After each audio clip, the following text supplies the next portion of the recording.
first method that we're going to try out is the pinning method. And here you can see I already have the curved piece cut and the L shape that's cut. So what you're going to do is take the fabric on the curve unit and fold it in half. You want to do a light finger press here, and then there you've marked the center of your curved piece. You can see a little fold line here. And then for the L shape of the Drunkard's Path unit, align it up here, the straight lines, and then finger press here the curve, and there you've found the center point. So then you take your fold lines, you can see where I line them up directly across from each other. Then you flip it over, and where those two folds meet is the first place that you're going to put a pin.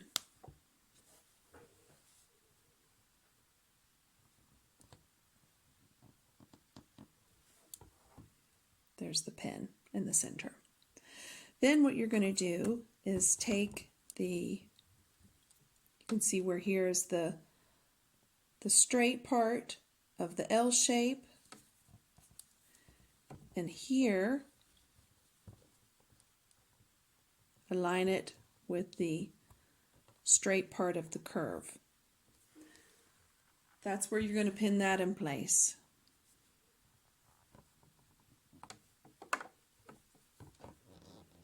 You can see where those are aligned. And repeat that on the other side.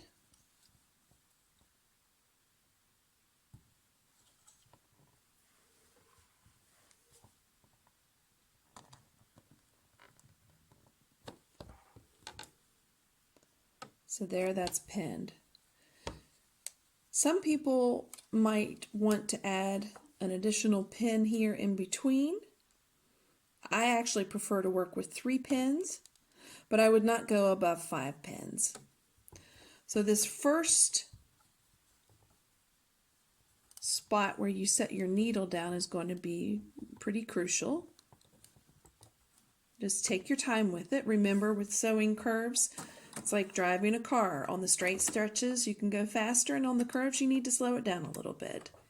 So here I've positioned my pieces of fabric where I'd like them to be, and I will start sewing a few stitches. Move that pin out of the way. You can see how my presser foot is lifting up. That's where I'm using my knee lift. So you're going to gently realign the fabrics. It's important not to stretch them or pull on them as you're aligning them.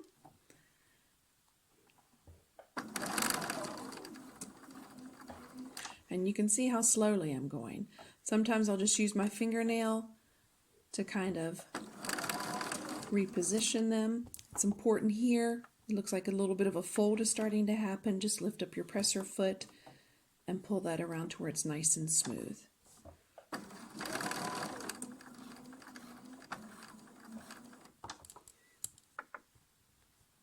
Slow down when you come to the needle.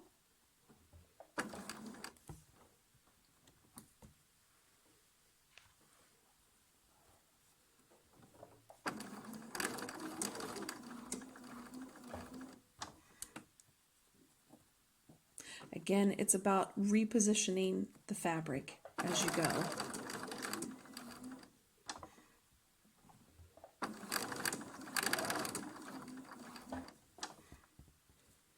And as you get to the end, you can see where this has started to kind of slip a little bit.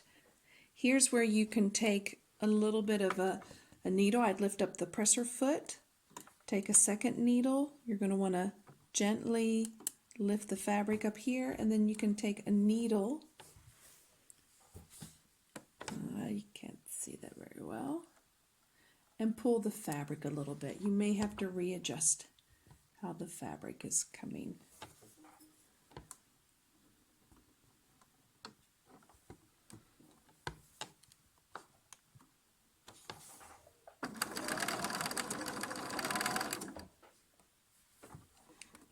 just readjust it.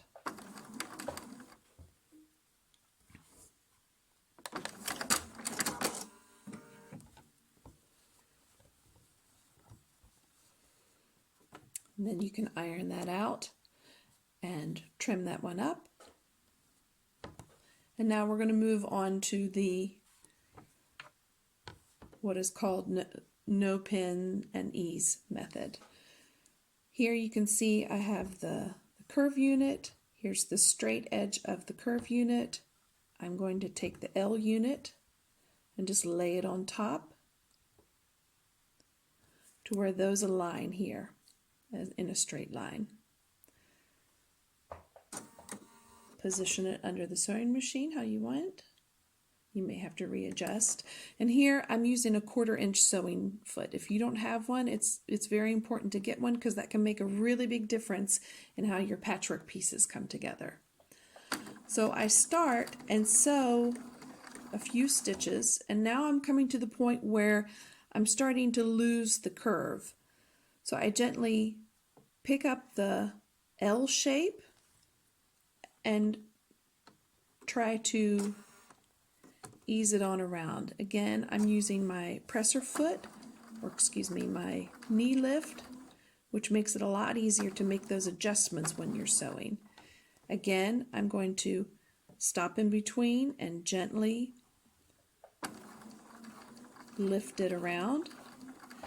And you'll notice you're starting to lose your curve, and then you just gently pick up and do the next section. There, I'm starting to lose my curve again. And this is actually the way the no pin and ease method is the way that I mostly do all of my Drunkard's Path blocks. But again, I prefer to cut my Drunkard's Path blocks a little larger and then trim them down. When you have to do an exact match, then perhaps pinning is the best. But in this case, since we're trimming the seam allowance to a 1/4 inch, it's really important to make the blocks a little bigger and then trim down. If not, it's just too difficult to get that 1/4 inch on point. So you can see I'm just gently lifting as I go.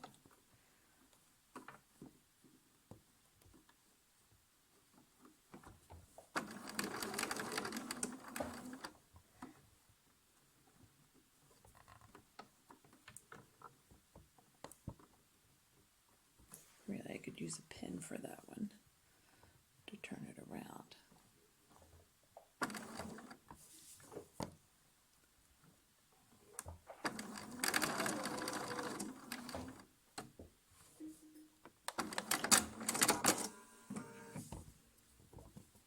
Here I'm actually off a little bit more than what I would like, but like I said, with trimming, the beauty of it is that you can trim that away.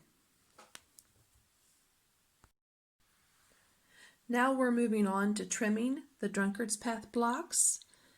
I'll flip the block over. Here I've already ironed my seam allowance open.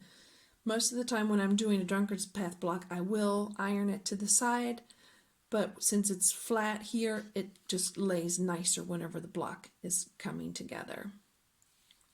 So here you can see where, oops, there's my big mistake. The edges of my L unit and curve unit didn't align. This is exactly why I like to use the no pin ease method combined with trimming.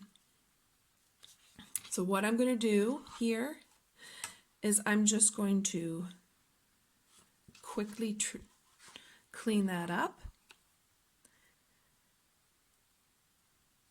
Here on this side, I'm actually fairly good. And there's not really that much that needs to be trimmed off of this side. Just a smidge. There's a small little smidge.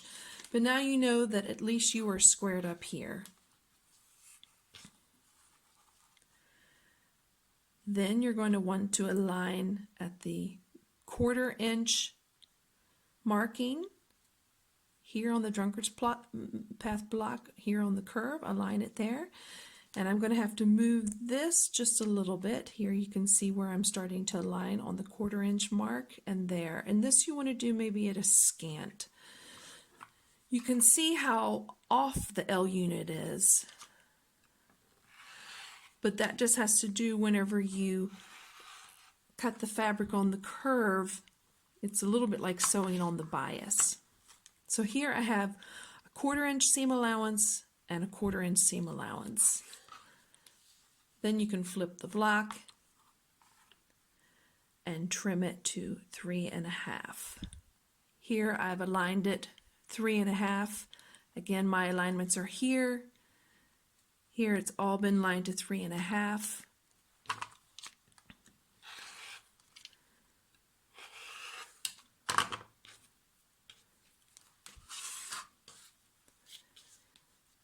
There you have a 1/4 inch seam allowance, and here as well.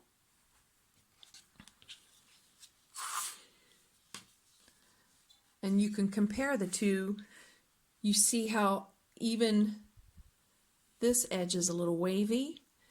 Now you have a perfectly flat edge here, and here you have your proper seam allowance. This is what I was saying is a little hard to hit, to get an exact seam allowance here. And the reason you're going to be doing this when you sew the blocks together, the seam allowance is going to be hidden whenever you sew it to the next unit.